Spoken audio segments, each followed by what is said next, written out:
Jovenel Moïse, 26 juin 1968, 7 juillet 2021. 58e président d'Haïti de 2017 à 2021.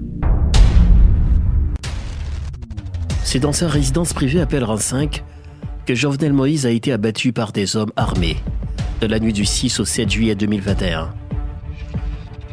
Sa femme Martine Moïse, touchée aussi par balle, a été transportée d'urgence à l'hôpital.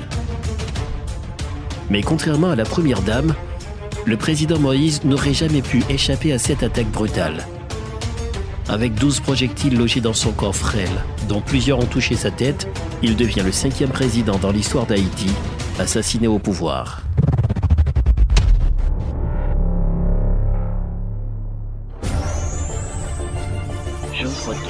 Bonjour, je m'appelle Jos Varin.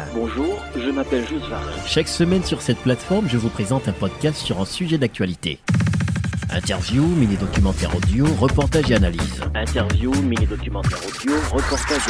Politique, économie, diplomatie, société, culture pour ne citer que cela. Ne ratez aucun de mes podcasts et surtout, partagez si vous appréciez le travail. Jos Podcast.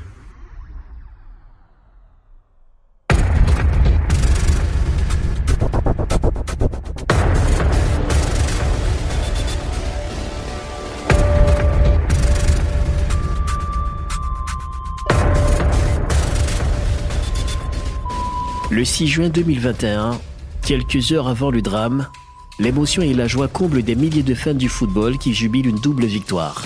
La sélection haïtienne remporte son match de barrage face aux Bermudes par 4-1, lui permettant de gagner une place pour la Gold Cup. L'Argentine se qualifie en séance de tir au but face à la Colombie et obtient son billet pour la finale qui l'opposera au Brésil, son plus grand adversaire sud-américain. C'est dans cette ambiance ponctuée d'euphorie et de vives polémiques que brusquement, une onde de choc traverse le pays. Un commando selon des sources officielles composé de 28 hommes lourdement armés s'est introduit dans le quartier présidentiel. Beaucoup de monde qui a parlé anglais et espagnol peut gagner un gros arme fois dans la main qui est le président de la République. L'intrusion de ces hommes en treillis militaire de la résidence la plus sécurisée du pays n'a pourtant subi aucune forme de résistance. Bas les armes. Le corps de sécurité du président a vite obéi aux ordres du commando qui se faisait passer pour des agents de la DIA.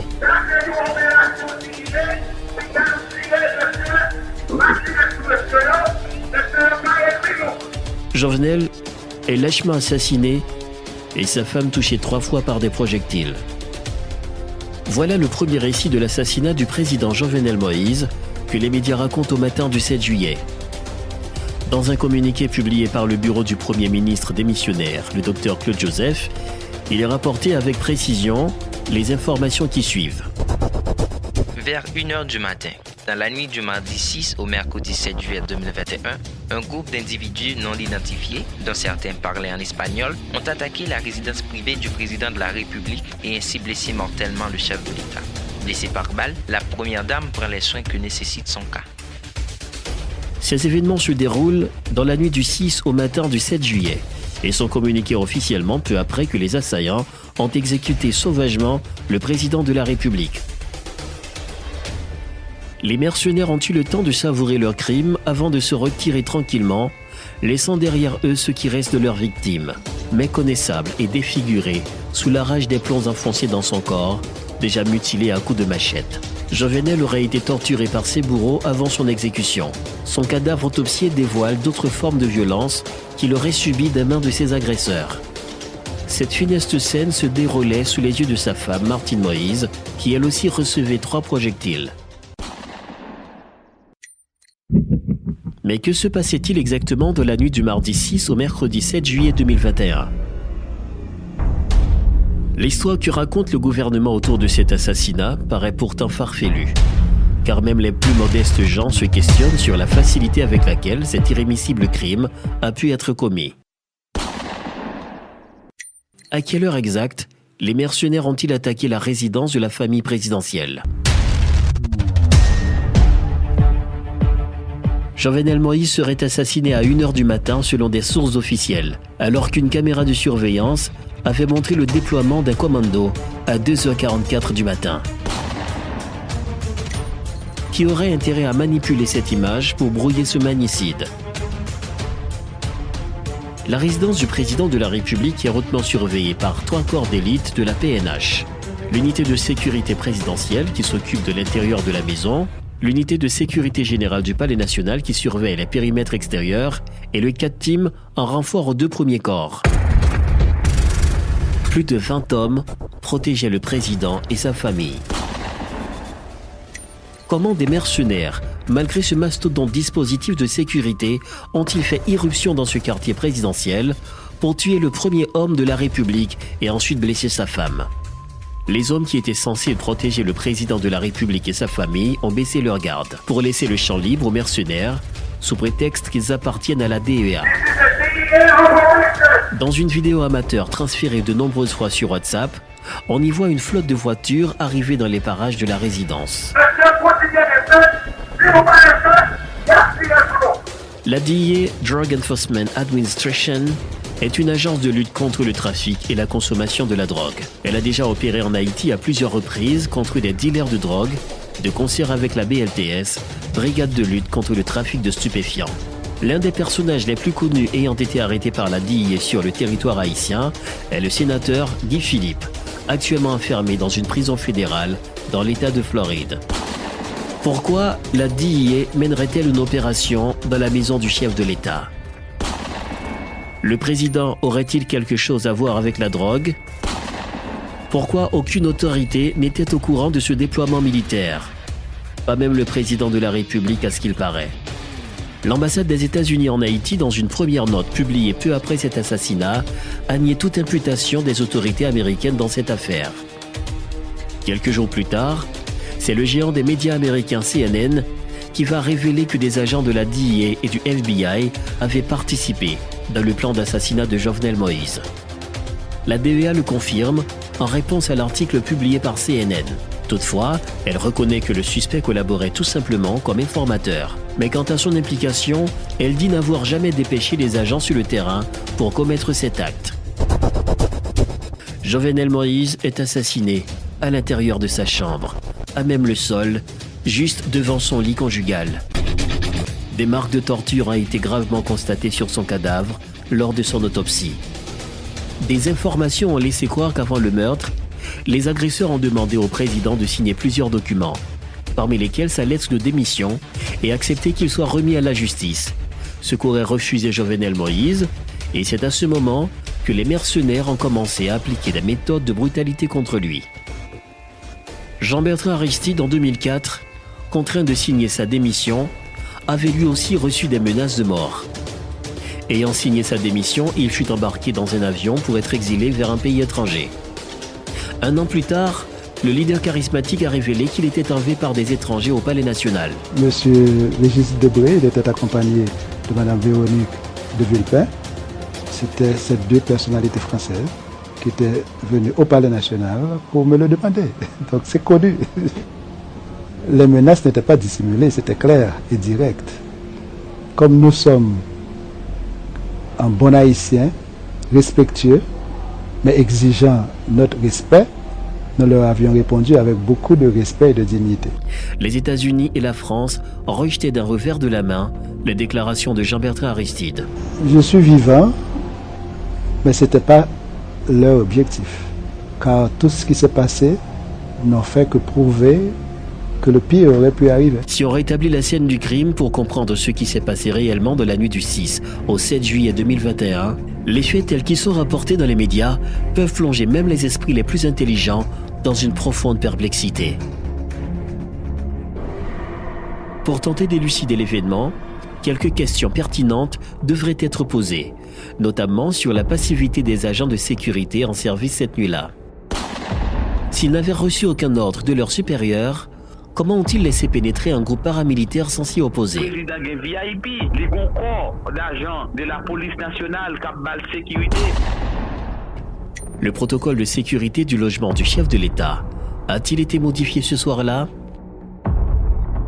Les dispositifs de sécurité d'un logement présidentiel impliquent un audit de sécurité très précis, inspection minutieuse dans les moindres détails, vérification des fenêtres, de toutes les portes donnant accès à l'extérieur. L'environnement extérieur est dûment protégé, limitant l'accès à la résidence.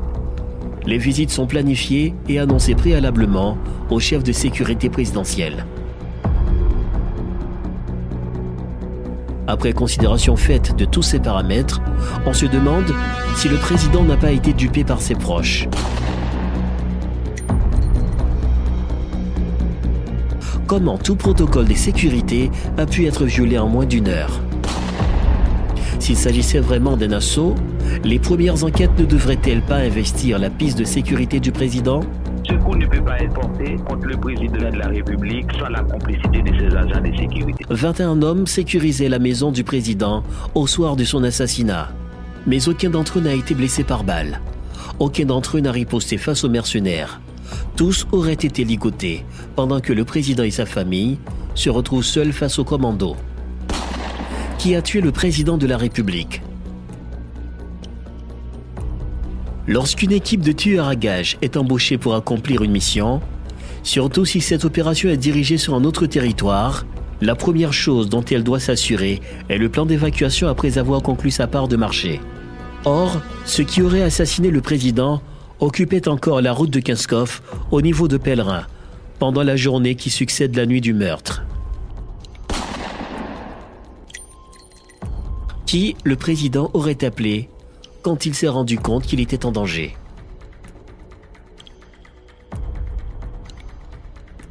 Les mercenaires accusés dans l'assassinat du président de la République seraient sur le territoire depuis plusieurs mois. James Solage et Vincent Joseph, deux Haïtiens qui composaient le commando, ont affirmé que les mercenaires étaient en Haïti depuis environ 3 mois. Vincent Joseph, quant à lui, confirme sa présence dans le pays depuis 6 mois. Ils auraient dit vrai en ce qui a trait à la durée du séjour des Colombiens en Haïti. Le 23 juin de l'année en cours, une opération musclée a été menée à la Boule 12 contre un groupe armé qui terrorisait la population. Selon des témoins oculaires, il s'agissait des hommes blancs lourdement armés qui neutralisaient les bandits. En réaction, le chef de la police contredisait ces infos, tout en déclarant que ces représailles ont été 100% haïtiennes, sans pour autant ignorer la présence de ce qu'il appelle des consultants étrangers au sein de la PNH. Depuis l'assassinat de Jovenel Moïse, la DCPJ se renseigne davantage sur ce qui s'est passé dans la résidence du président. Qui veut quitter la Colombie? Qui est-ce qui paye billet pour eux? À qui est-ce qui est en communication avec la Colombie? Et source de financement, qui est-ce qui paye soit de la Colombie, des États-Unis, parce que si la firme de l'Allemagne est basée en Floride.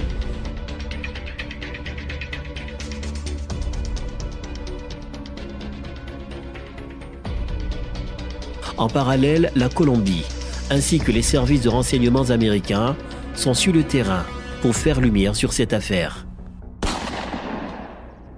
Qui a tué le président de la République? Les droits, ce sont les mafias de la place, ou bien des mafias internationales de la place qui viennent affaire avec Jovenel Moïse. En attendant ce que diront les enquêtes, des yeux sont actuellement rivés sur des personnalités politiques au sein même du gouvernement. Quelques suspects sont déjà aux mains de la PNH.